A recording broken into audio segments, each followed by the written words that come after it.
opciones tiene el paciente? Por ejemplo, si es que es una cirrosis hepática, la opción de trasplante hepático. O si es que es una insuficiencia renal, la opción de trasplante renal. O vivir en hemodiálisis durante mucho tiempo. ¿Cuándo sucede? ¿Cuándo es que uno puede considerar que se ha desarrollado un proceso inflamatorio crónico? En infecciones persistentes. Por ejemplo, la infección por bacilo de Koch y la tuberculosis. Hay personas las cuales diagnostican tuberculosis, se hace tratamiento, pero el bacilo de Koch es extremadamente antigénico. Tiene una cápsula que es extremadamente antigénica, entonces despierta una reacción inflamatoria que no desaparece aún habiendo desaparecido la infección activa, sino que se produce una inflamación persistente que va a llevar al paciente a que desarrolle extensas áreas de fibrosis y muchas veces compromiso de ambos campos pulmonares e insuficiencia respiratoria por fibrosis pulmonar. Entonces, infecciones persistentes provocadas por algunos microorganismos, exposición prolongada a agentes potencialmente tóxicos, por ejemplo, a sales de oro, metales pesados, asbesto,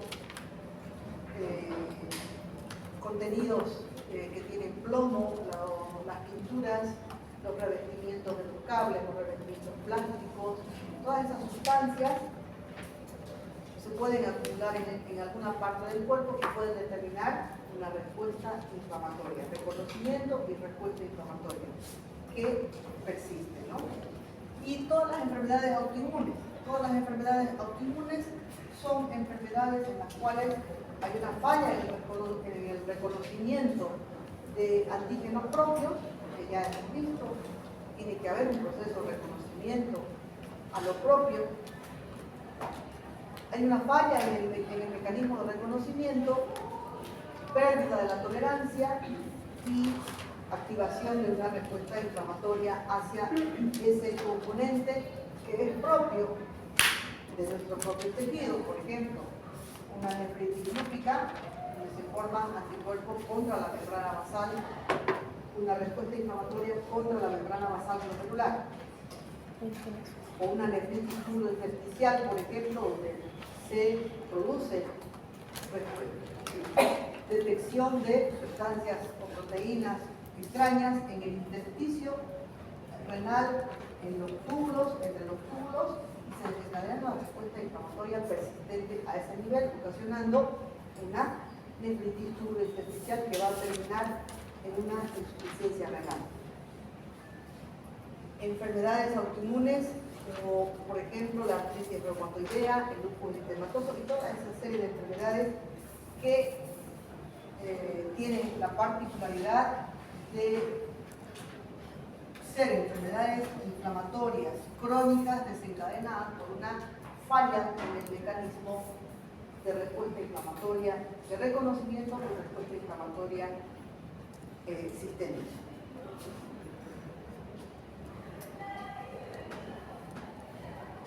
Cualquier causa que haya desencadenado una respuesta inflamatoria puede persistir y por lo tanto, si la causa persiste, va a haber constantemente activación de respuesta inflamatoria. Pueden ser cuerpos extraños, cristales de urato, antígenos en las enfermedades autoinmunes. Y los elementos que participan en la respuesta inflamatoria son los mismos que participan en la respuesta inflamatoria aguda, los mismos.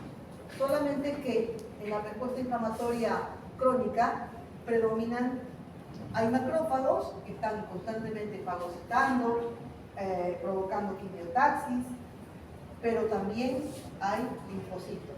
Hay activación linfocitaria local, hay activación linfocitaria sistémica, pero al mismo tiempo hay elementos que nos están indicando un proceso inflamatorio y al mismo tiempo un proceso de reparación persistente.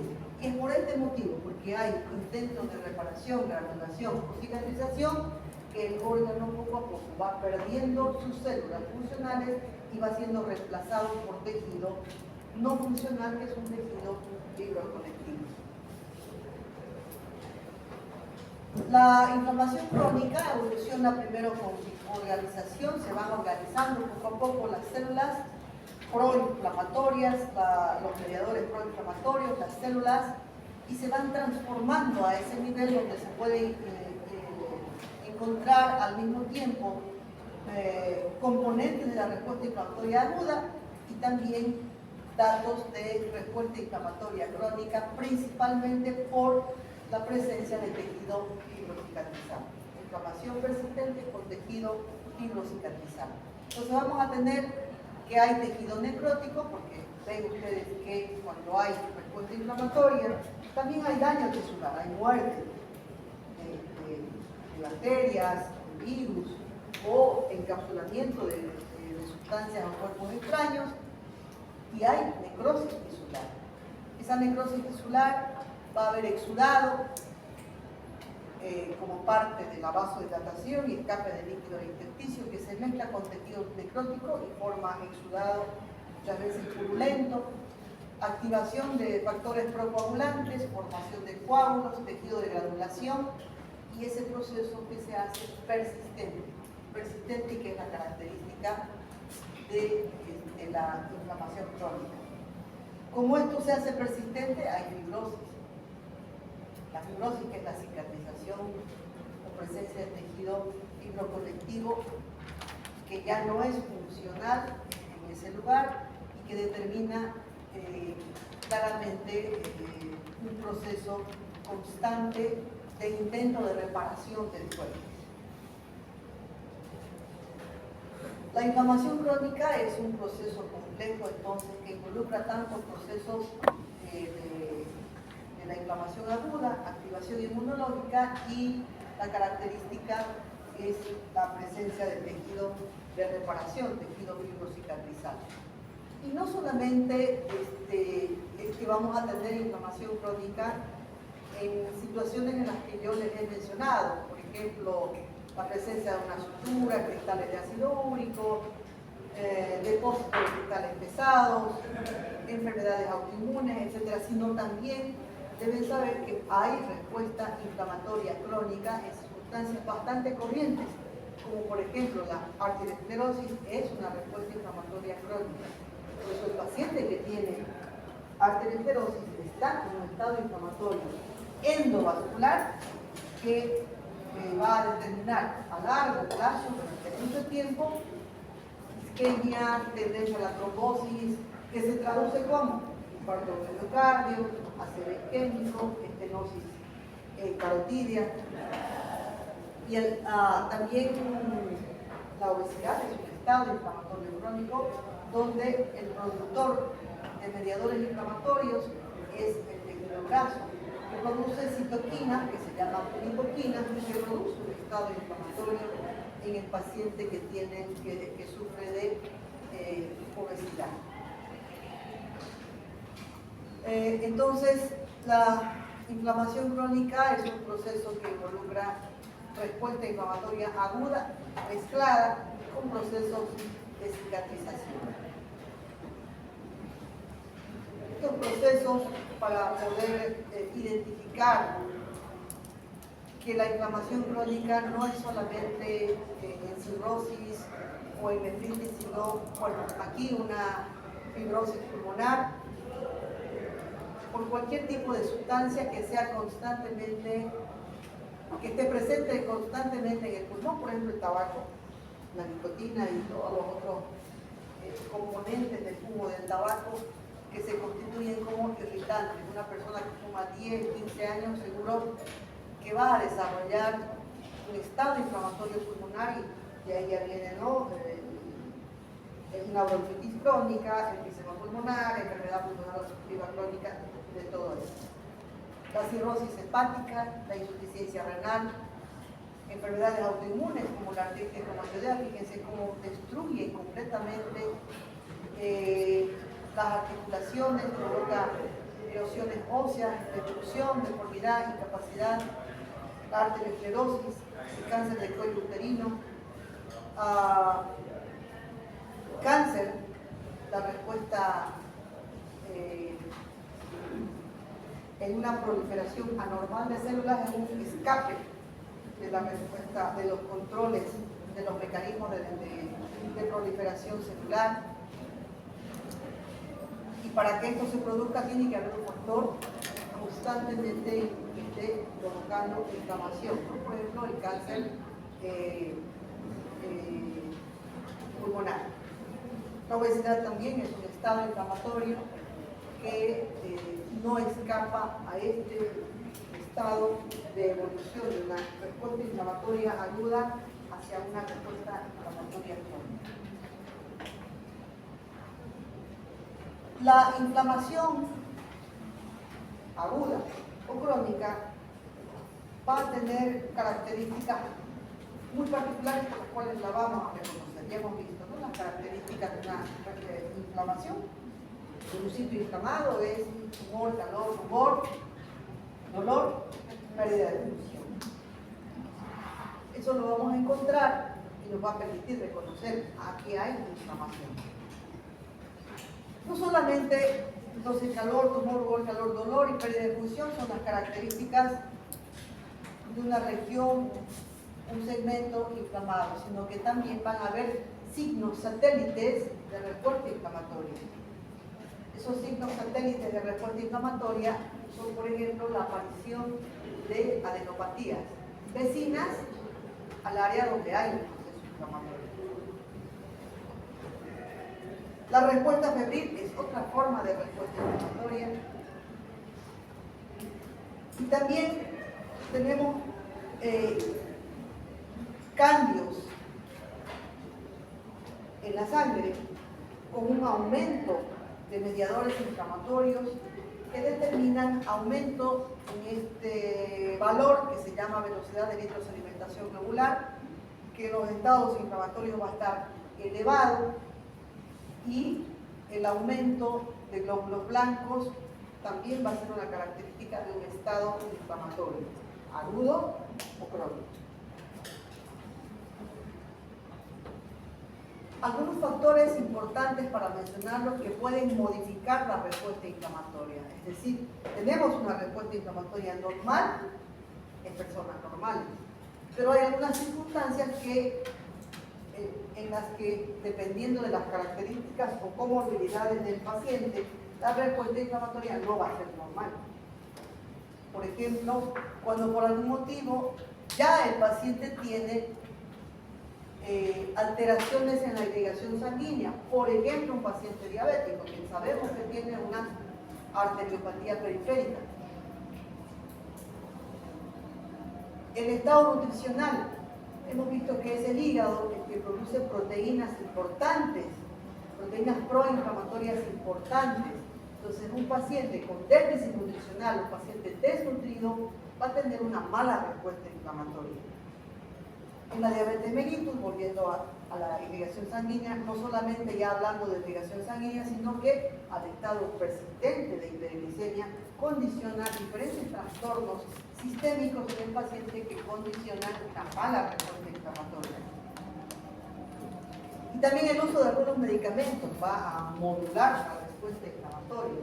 Por ejemplo, el paciente que está en tratamiento por algún tipo de cáncer, los inmunosupresores, los quimioterápicos, van a provocar una alteración en la respuesta o de linfocitos o de neutrófilos, un enlentecimiento, van a provocar una alteración en la respuesta inflamatoria.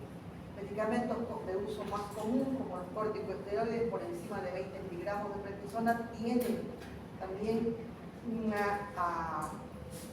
provocan una alteración en la respuesta linfocitaria y un retardo en el proceso de finalización de la respuesta inflamatoria y una alteración en el proceso de reparación tisular. Entonces, no todos los pacientes responden igual.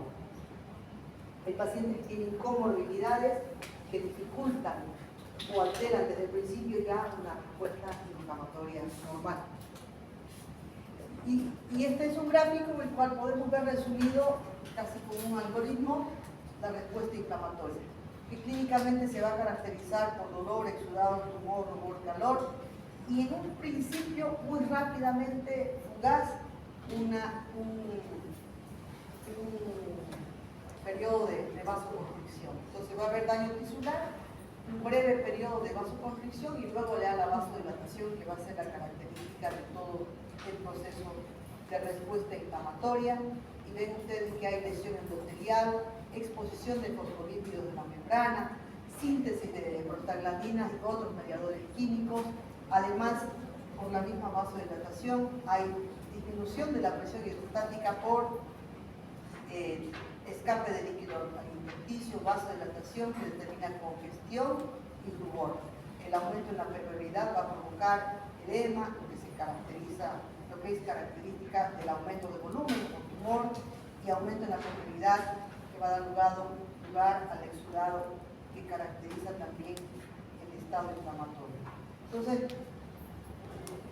que haya una región que nosotros podamos decir, está inflamado, o basta que tengamos una picada de un poquito, ya es una respuesta inflamatoria donde van a poder encontrar estos componentes. Entonces ya entonces podrán decir, aquí ha habido un factor desencadenante, lesión tisular, respuesta endotelial, liberación de prostaglandinas, mediadores químicos, pero también esos mismos mecanismos han finalizado la respuesta inflamatoria y es una respuesta inflamatoria normal. Entonces, si tienen alguna pregunta, porque ya pasamos a otro tema.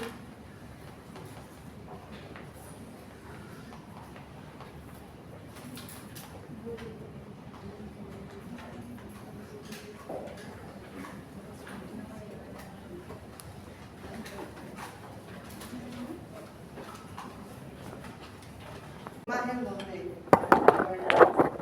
quisiera que alguien pudiera describir lo que tiene esa imagen para que podamos empezar el tema cuando estamos acumulando un. ¿Qué más pueden ver ustedes? ¿Está llorando? ¿Por qué llorará? Porque siente dolor. ¿Por qué? Siente dolor. ¿Siente dolor?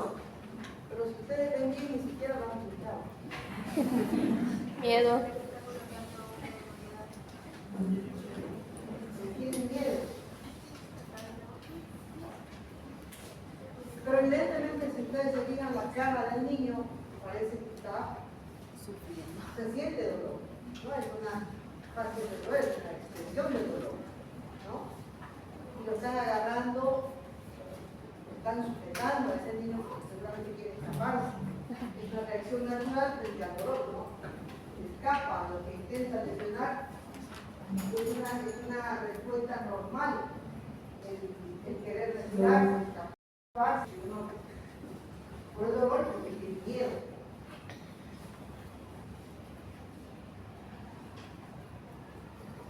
Pero además de que el niño tiene una expresión de dolor, la enfermera ni siquiera lo ha pinchado.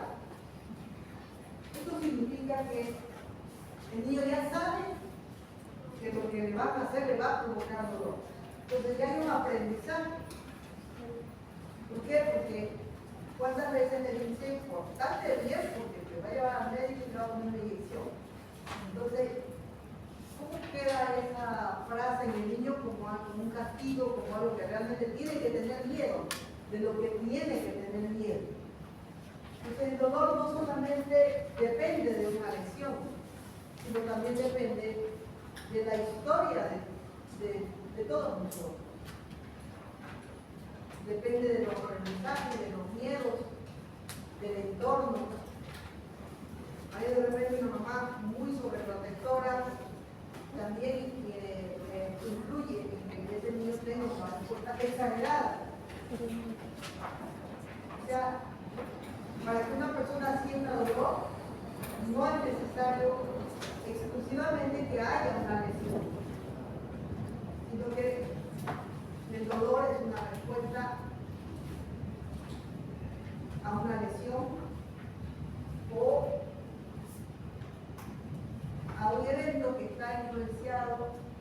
por el estado psicológico, el ambiente en el cual está el paciente. Seguramente ahí no hay un solo niño que está vacunando.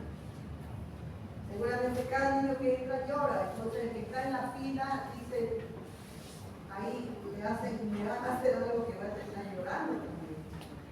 Como cuando uno, no ustedes no lo sé, pero cuando uno lleva al kinder o al colegio a su hijo, llora uno y llora todos. ¿Por qué? Porque hay un ambiente de temor contagioso. Entonces, no es necesario que haya una lesión específicamente para que alguien empiece a manifestar o a tener expresiones de dolor.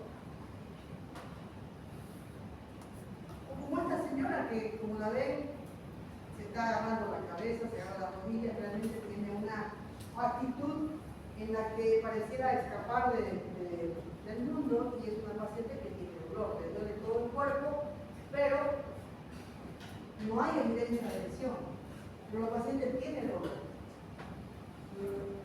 ¿Qué significa esto? Que el dolor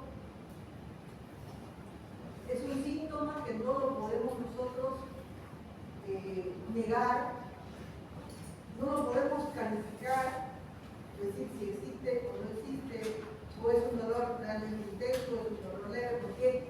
Porque el dolor es una sensación estrictamente individual. La misma lesión no va a ser percibida en calidad ni en cantidad por personas diferentes. O sea, la sensación va a ser diferente entre una persona y otra, a pesar de que la lesión sea igual. Entonces también es importante esta diapositiva,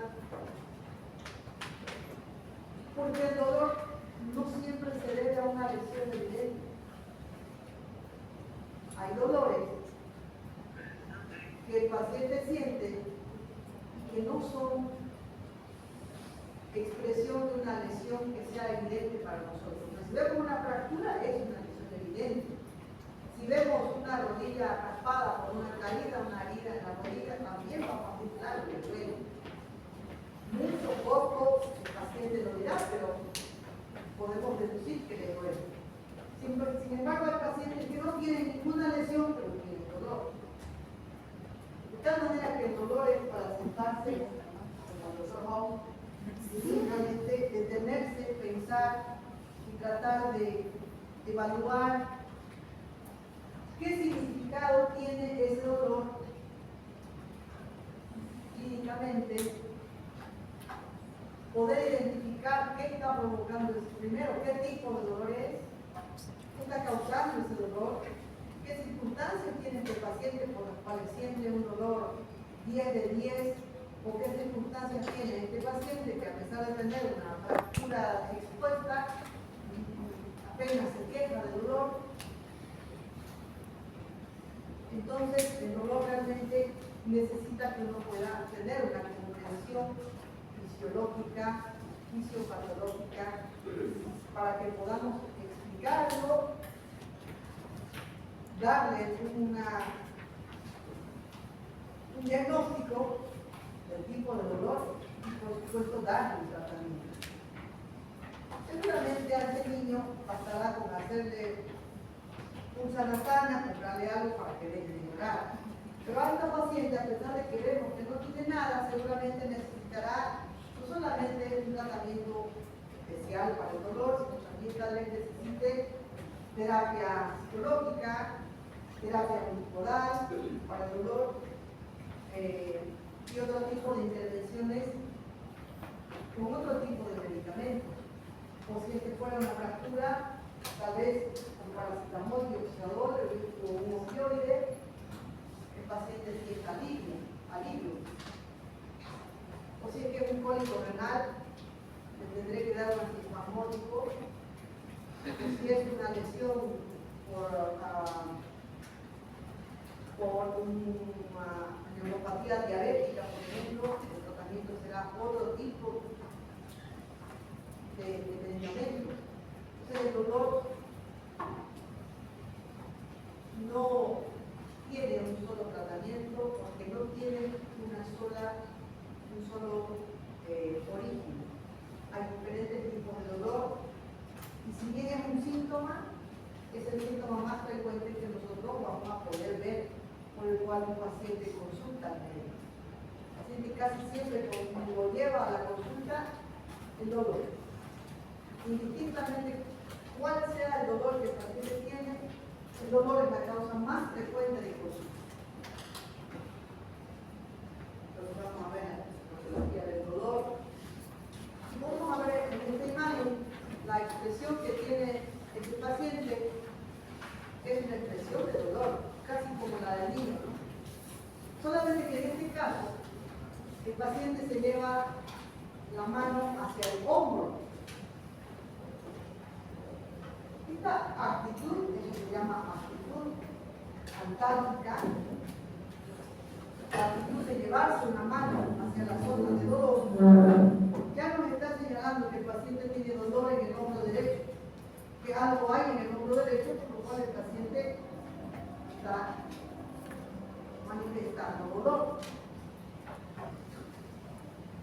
Y para que podamos también entender esta secuencia de los temas que hemos hablado, el dolor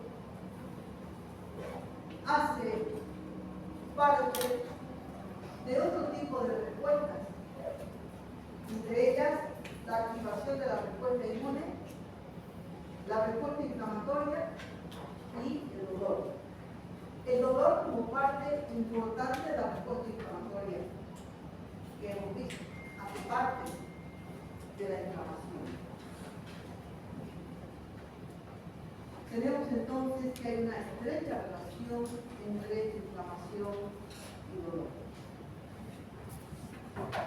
Sin embargo, también existe una estrecha relación en estos tres sistemas que para que haya dolor tienen que conectarse: el sistema endocrino, el sistema nervioso y el sistema inmune.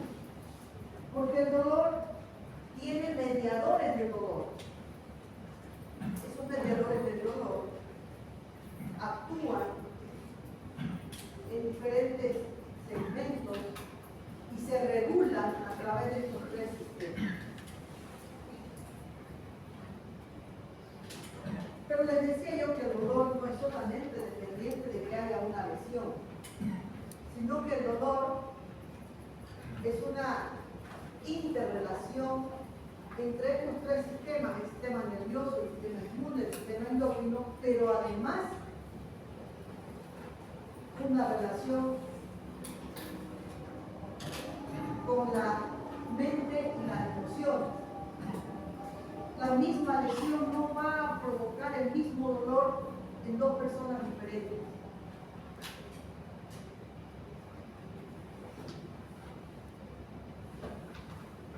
Y el dolor se produce porque existen en nosotros receptores y mediadores del dolor que establecen mecanismos de señalización. Para que haya dolor, para que haya percepción dolorosa, hay mecanismos de señalización. Mecanismos de señalización que se establecen intraneuronales entre las generaciones nerviosas. Esos mecanismos de señalización se activan. En este caso estamos viendo una imagen donde hay un elemento punzocortante que atraviesa la piel, lesiona la piel y llega a provocar lesión tisular o exposición de fosfolípidos de las membranas celulares y lesión endotelial. ¿Y esto qué es? Es una respuesta inflamatoria aguda. Esta respuesta inflamatoria aguda es secundaria a una lesión, y para que haya dolor hay liberación de mediadores y mecanismos de señalización neuronal. Entonces la inflamación y el dolor están relacionados porque a nivel tisular tenemos estos que se llaman nociceptores. Estos nociceptores son que van a detectar señales locales de daño tisular y van a enviar una señal por vía aferente, que luego vamos a ver, hasta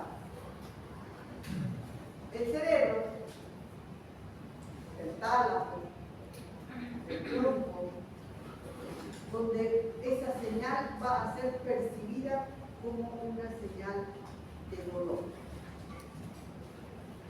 Hay diferentes tipos de dolor, como ustedes están aprendiendo en psicología, hay diferentes tipos de dolor.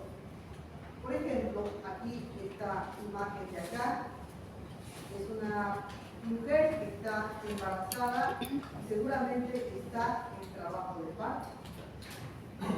En ella, las contracciones uterinas que provocan contracción tisular e isquemia del útero provoca dolor. Es un tipo de dolor, ¿no? Esta persona claramente es alguien que le duele la región maxilar y lo más probable es que tenga una lesión o una inflamación a nivel dental y tiene dolor, se manifiesta con dolor. Acá, este hombre aquí está con una actitud también de dolor, llevando la mano derecha hacia el lado, pero la mano izquierda hacia el corazón, en una actitud en la cual parece indicar que tiene un dolor precordial. El dolor precordial es un dolor isquémico del corazón, del miocardio. En esta otra imagen vemos una paciente que igual tiene una actitud de llevar la mano hacia el área que le está doliendo. Podemos decir que tiene una lumbalgia. Así mismo el paciente de lado, también podemos decir que por esa actitud le duele la cabeza. Y la niña de abajo le duele la barriga. Y el paciente de abajo tiene un dolor en el cuello. Y la imagen de abajo claramente le va a doler, ese dedo está con datos claros de una inflamación. Acá tenemos una fractura. Seguro que el paciente va a tener dolor. Pero también tenemos aquí un bebé, se parece de unos 2 o 3 meses, que llora. Podemos identificar, tal vez la mamá puede identificar que le duele a ese niño, pero podemos decir como estas personas adultas o esta niña que le duele al niño o tratar de identificar por el llanto. No se puede, no se llora simplemente. Y hay personas que, como en la imagen de acá,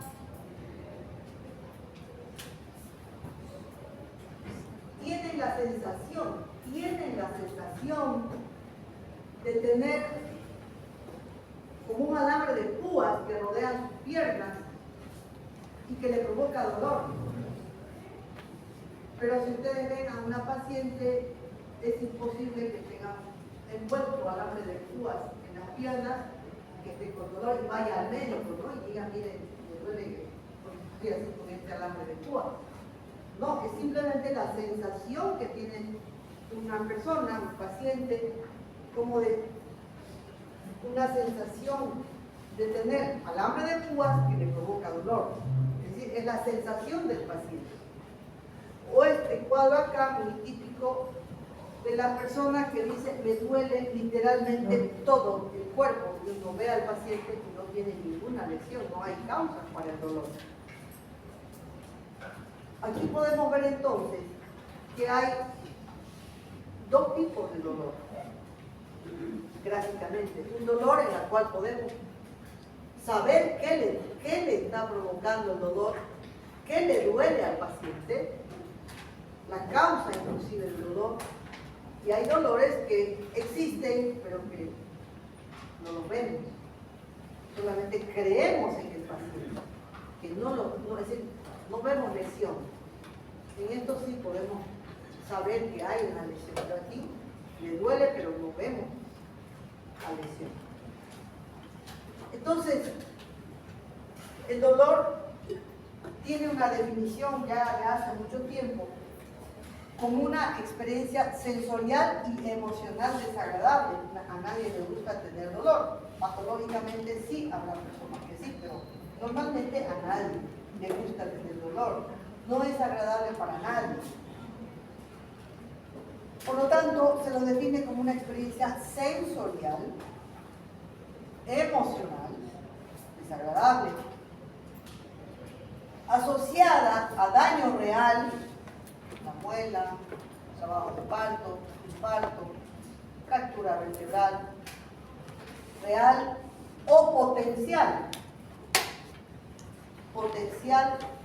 de tejidos, o descrito como si ya hubiera habido daño. Esta parte tal vez sea un poco compleja de comprender, pero si ustedes hablan con un paciente diabético antiguo, les va a decir que yo cuando camino siento como que mi zapato tiene agujas y siento que me provoca daño. Allá de los tejidos, o descrito como que si dicho daño ya se hubiera producido. El paciente diabético, cuando lo tomo como ejemplo, porque es lo más frecuente, también frecuentemente dice, siento que me queman los pies, siento fuego en mis piernas, tengo que sacarme y poner los zapatos y poner el agua fría o caminar descalzo del mosaico porque mis pies se están quemando. Y uno ve y no, realmente no. Nuevamente, ¿no? Daño real o potencial de los tejidos o como que si dicho daño se hubiera producido.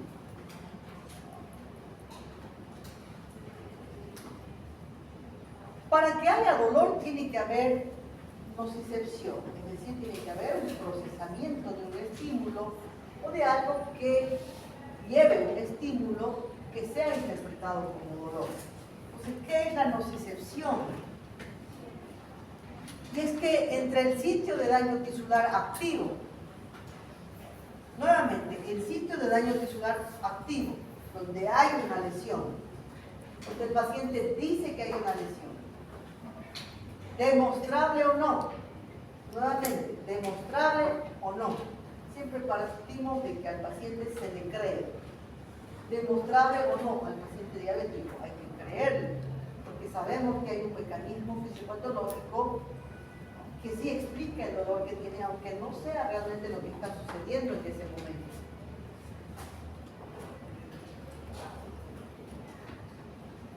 Entre el sitio de daño tisular activo, demostrable o no, y la percepción del dolor,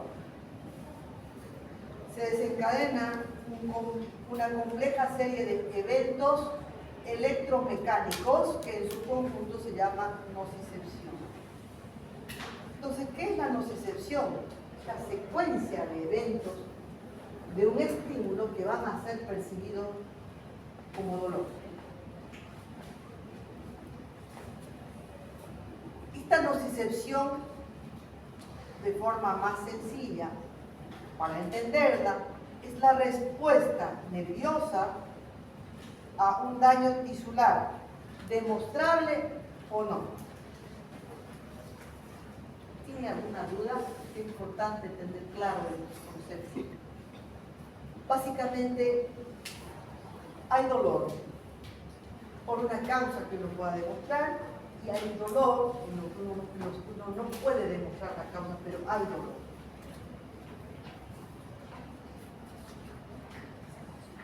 Esta es una nueva definición del dolor, nada más para complicarnos la vida, que cambia en 2020, es una experiencia sensorial y emocional desagradable, porque ya habíamos mencionado, asociada o similar a la asociada con daño tisular real o potencial. Muy poca variación, pero es lo que ahora cómo se define el dolor, la nueva definición. Entonces, ¿existe dolor sin daño evidente? Sí, existe dolor sin daño evidente. ¿Por qué se produce esto que tal vez a ustedes los tiene un poco mareados? ¿Por qué es que una persona puede tener dolor y diga que siente clavos y realmente no hay clavos? O que le duele todo el cuerpo y no hay motivo real, visible para mí como médico para que el paciente tenga dolor en todo el cuerpo. Por daño a nivel de las vías neurológicas de transmisión o por una lesión a nivel central. Si ven este tipo de dolor, ya no es un dolor donde hay daño tisular. No hay isquemia, no hay fractura, no hay cristales, cólicos, no hay.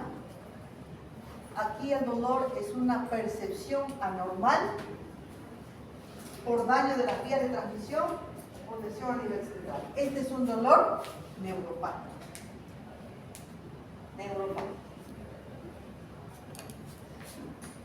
Nuevamente tenemos este niño acá que está llorando, ni siquiera lo ha escuchado. Pero él, en la experiencia que tiene, por las circunstancias en donde está, él ya sabe que va a tener dolor, por lo tanto, ya hay una actitud y respuesta a un evento que sí le va a provocar dolor. Para que haya dolor real, tiene que haber, claro, la penetración de la aguja, lesión tisular, respuesta inflamatoria, activación de quienes, de los nociceptores y transmisión, como vamos a ver, hasta las zonas donde se interpreta que hay dolor. Entonces, para que este niño llegue a sentir dolor, digamos que ya lo pincharon, tiene que haber activación de estos receptores, en este caso la piel, liberación de mediadores, estímulos que llegan hasta la médula y de ahí suben, se cruzan y van hasta el cerebro para ser percibidos como tal. Si este niño fuera un poquito más grande o la inyección se la pusieran a ella, podría decir: me han pinchado en el glúteo izquierdo, podría identificar muy bien, es un dolor tipo fugitivo, o sea, es un pinchazo, es un dolor fugaz, a nivel del glúteo, en la parte externa del glúteo. O sea, es un dolor bien localizado, un dolor rápido que el cerebro procesa y localiza bien. Entonces, para que esto suceda, tiene que cumplirse todas estas etapas. 1, 2, 3, 4, hasta, ¿no?, que sea percibido. Estas 4 etapas son las llamadas etapas del dolor. Esta etapa del dolor incluye la primera etapa, que es la transducción. En esta etapa de transducción es donde hay un daño evidente, que podemos decir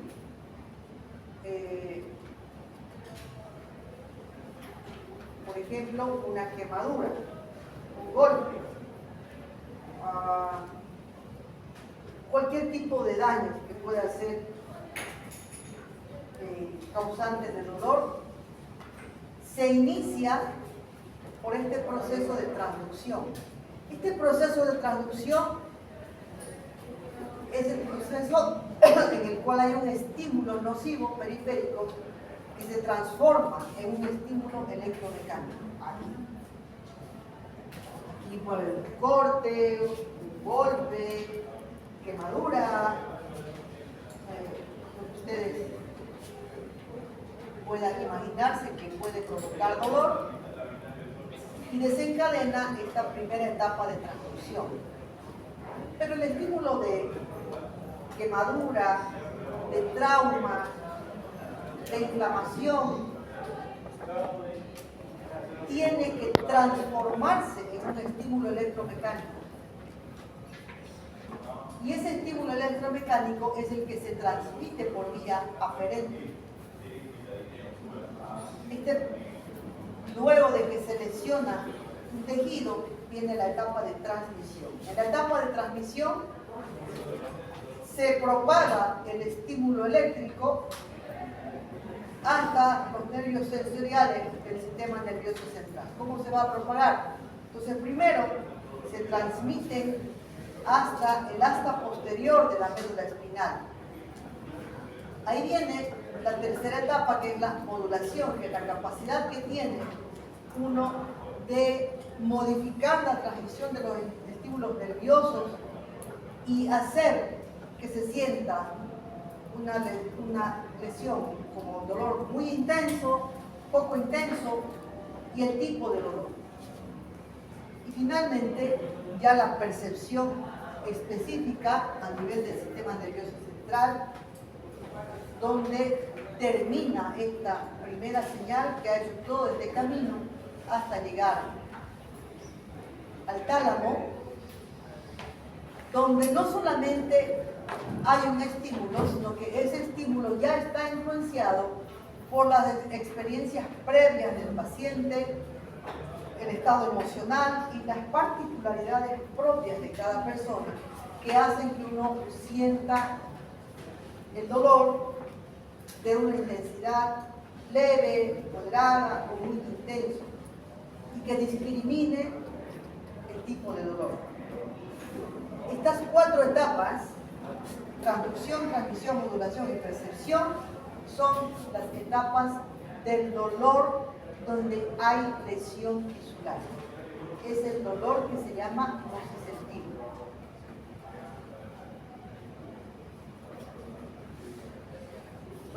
Para que no se enreden, existe dolor sin daño evidente. Es el dolor neuropático. Y aquí hablamos ya del dolor, entre comillas, real, el dolor normal. El dolor normal, que es el dolor nociceptivo, donde uno encuentra el origen del dolor. Se golpeó, se quemó, hay una carie dental, está con una meningitis, está con, o sea, cualquier causa que identifiquemos que está provocando dolor o ha desencadenado dolor, tiene estas 4 etapas.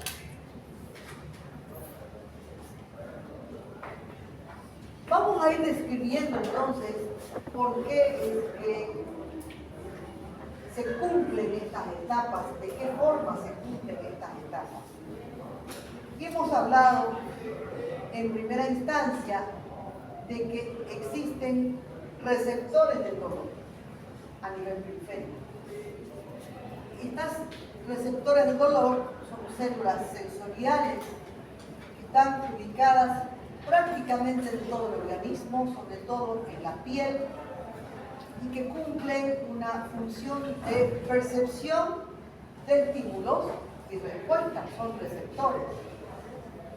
Estos receptores no solamente son de dolor, que son terminaciones en la piel, sino también de presión, que dependiendo de la intensidad de la presión, esa presión va a ser suave o si es muy intensa, ya va a ser una presión muy intensa y que voy a percibir como dolor. De calor, de frío y de tacto. Tenemos todos esos receptores en la piel, tenemos los receptores del dolor.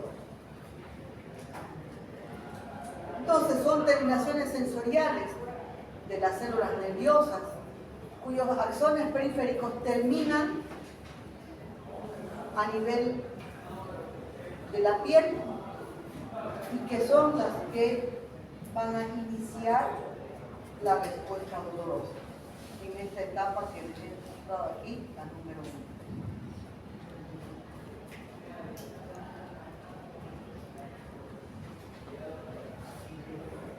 Estos nociceptores, los receptores de dolor, se encuentran de manera extensa en toda la piel, pero también se encuentran a nivel músculo articular y también hay receptores viscerales. Ya tenemos receptores en todo el cuerpo, muchísimos en la piel, en menor cantidad músculo articulares y viscerales. Tenemos entonces a nivel de la piel, a nivel muscular y articular y a nivel visceral. Tenemos receptores del dolor en esos lugares. Los receptores dérmicos son estos receptores de calor, receptores mecánicos, receptores químicos y otros receptores que son polimodales. ¿Qué significa esto? Que hay diferentes estímulos que van a provocar dolor, térmico, mecánico o químico. Térmico, lógico, ¿no? Temperatura. Las temperaturas extremas, frío o calor, provocan dolor. Mecánico o de presión. Y químico por isquemia. Y existen receptores específicos que tienen la capacidad de discriminar el tipo de estímulo que va a ser interpretado como dolor, iniciándose como una señal de receptor periférico. Y existen otros receptores que son receptores polimodales, es decir, receptores que tienen la capacidad de percibir cualquiera de estos tres tipos de estímulos. ¿Qué particularidad tienen estos receptores de dolor? Son elementos muy especiales porque primero tienen un alto umbral a la estimulación total. Ustedes han debido escuchar que dicen, no, es que yo tengo un alto umbral del dolor. ¿Se han escuchado? No, es que mi umbral del dolor es muy bajito, no, ni me toque que me duele. ¿No? Y en realidad está refiriéndose a este umbral del dolor, que eso varía de persona a persona.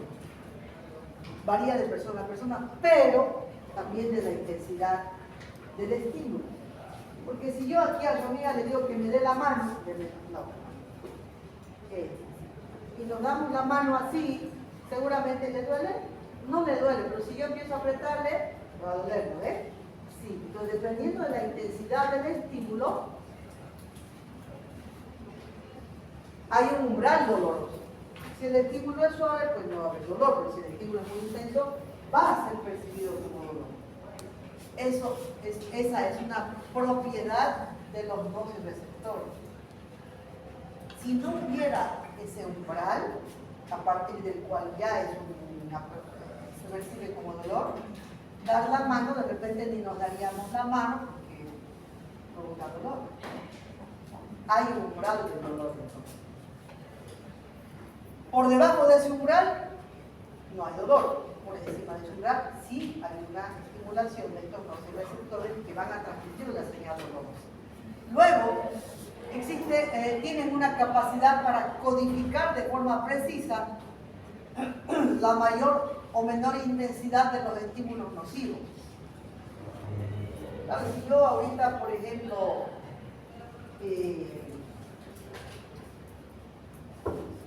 golpeo eso como si fuera una puerta, pues no me va a doler. Pero si golpeo muy fuerte, sí me va a doler. Es otra capacidad o propiedad de los nociceptores porque son capaces de identificar o discriminar de forma precisa la menor o mayor intensidad de los estímulos nocivos. Un ejemplo tal vez más claro es que si yo hay, digamos, una hornilla prendida y yo a cierta distancia siento calor, pero no me quemo. Pero si me apego más, ya me voy a sentir dolor o quemazón, dolor leve. Esa es la capacidad de discriminar o codificar la intensidad del estímulo que provoca dolor. Y finalmente, falta de actividad espontánea. Ustedes que están sentados más de una hora ahí seguramente no les duele la nalga. qué? Porque no hay actividad espontánea. ¿Sí? No hay, tiene que haber un estímulo pues, para que se desencadene una reacción electroquímica que sea interpretada como dolor. Estos nociceptores responden a esa señal. Espontáneamente no se activa, no hay dolor espontáneo. En el dolor nociceptivo. Estos nociceptores no solamente tienen una función de captar, discriminar un estímulo y enviar una señal. No. Además, están cargados de neurotransmisores. Estas bolitas que ven aquí, como vacuolas, son elementos que están llenos de neurotransmisores. Estos neurotransmisores son la sustancia P, la proteína relacionada al gen de la calcitonina y el glutamato. ¿Qué son estas sustancias? Sustancias que una vez que hay un estímulo se liberan. Son mediadores del dolor. ¿Qué hacen estas sustancias? Actúan sobre los vasos de pequeño calibre. Fíjense cómo tiene relación con la respuesta inflamatoria, ¿no? Provocan vasodilatación, extravasación y edema. Esto es el componente inicial de toda respuesta inflamatoria. Por eso es que decía que la inflamación tiene el dolor tiene una estrecha relación con la respuesta inflamatoria. Insisto, el dolor nociceptivo, donde está, yo me pincho con una aguja, por más delgadita que sea, me va a provocar dolor y yo voy a retirar mi mano. Siempre hay un estímulo en este tipo de dolor, ¿no? Entonces, esta imagen nos muestra un nociceptor que tiene estas características y que tiene neurotransmisores dentro que son liberados frente a un daño. Esos neurotransmisores son la sustancia P, la proteína relacionada al gen de la calcitonina y el glutamato. ¿Qué van a provocar esas sustancias?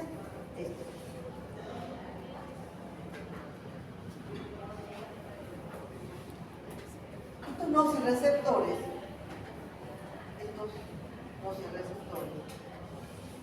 son terminaciones nerviosas. Dependiendo de la fibra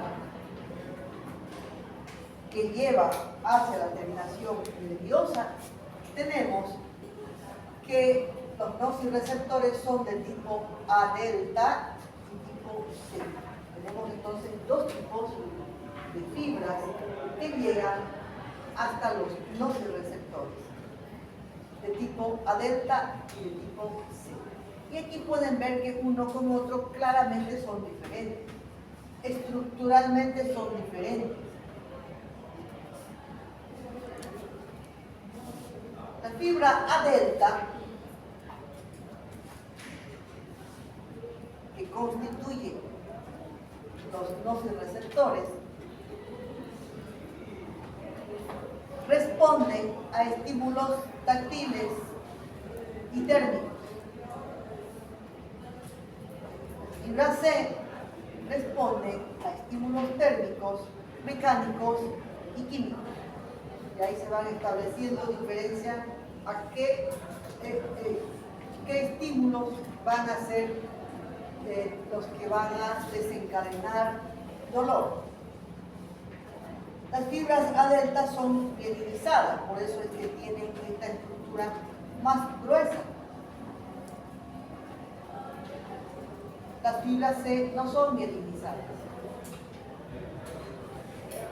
Y en cuanto a la capacidad de conducción de velocidad, las fibras mielinizadas A delta, por la mielina que los recubre, tienen una conducción del estímulo más rápida. Que si uno graficara como un potencial de acción, graficara de esta forma. un estímulo, dolor rápido, pero que desaparece también rápidamente. En cambio, las fibras no mielinizadas, como ven, hay un estímulo, pero estas fibras transmiten el estímulo más lentamente, no llega a ser un estímulo tan intenso, pero también desaparecen lentamente.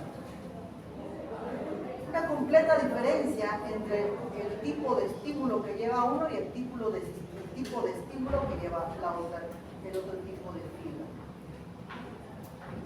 Aquí nosotros podemos deducir que un dolor agudo rápido es transmitido por las fibras adentras que están mielinizadas.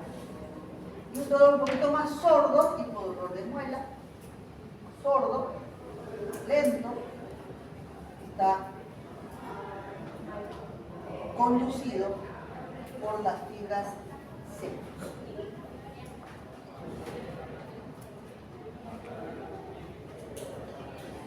Las fibras A o los receptores cutáneos tipo A se encuentran más superficiales en la piel y proporcionan una información del estímulo nocivo muy discriminada a nivel del sistema nervioso central. Es decir, que si yo ahorita estoy aquí y tengo el zapato que me aprieta, sé exactamente dónde puedo decir, ay, me está doliendo la uña del tercer dedo. Ubico exactamente el lugar que me está provocando, donde se origina el dolor. Esa es la característica de los receptores tipo A. Los receptores tipo C, fibra C, están más profundos, su estimulación provoca una sensación de tipo ardor y menos discriminada. Lo mismo el dolor de muela, uno tiene dolor, pero no sabe exactamente si es el tercer, cuarto polar, el dolor es un poco más difuso. ¿Sí? Fibras C. Para complicarnos un poquito más, tenemos estos receptores que se llaman silentes. Estos receptores silentes están localizados en diferentes tejidos y son receptores inactivos. Inactivos. Solamente se activan cuando hay un proceso inflamatorio inicial, o sea, una lesión inflamatoria inicial que provoca una despolarización y que estos receptores silentes empiecen a enviar estímulos dolorosos. Ejemplo,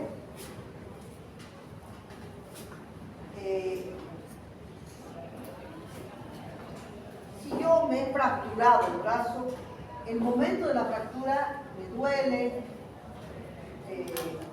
pero una vez que me inmovilizan y me reducen la fractura, ya no me va a doler. Sin embargo, si alguien viene y me golpea la mano, me va a provocar dolor, porque hay un proceso inflamatorio que determina que estos receptores silentes, que normalmente no envían estímulos dolorosos, en presencia de un estado inflamatorio, de una lesión, de un trastorno inflamatorio, sí se activan y son capaces de enviar estímulos. O lo que dice ahí, por ejemplo, si yo tengo una rodilla inflamada y mi rodilla está reposando, tengo mi pierna quieta, no me duele, pero si intento doblar la rodilla, me va a doler.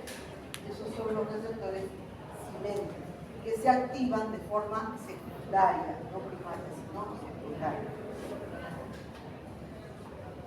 Bueno, hasta aquí nos vamos a quedar. No sé si tienen alguna pregunta.